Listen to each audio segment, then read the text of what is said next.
বলো কি কি আইটেম হয়েছে প্রত্যেকটাকে পরিচয় করে দাও। বসে পড়েছে, এবার তুমি আইটেম গুলোর সাথে পরিচয় করিয়ে দাও।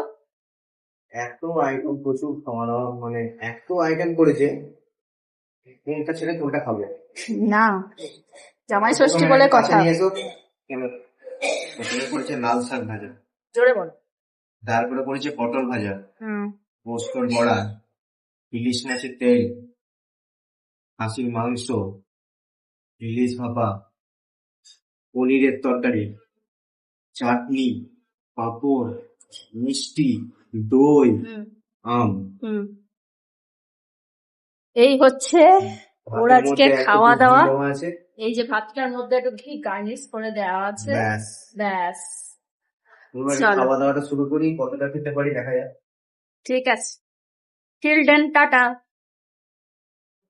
বলো কি কি আইটেম হয়েছে প্রত্যেকটাকে পরিচয় করে দাও। বসে পড়েছে, এবার তুমি আইটেম গুলোর সাথে পরিচয় করিয়ে দাও। এত আইটেম, প্রচুর খাওয়া দাওয়া, মানে এত আইটেম করেছে, কোনটা ছেড়ে কোনটা খাবে?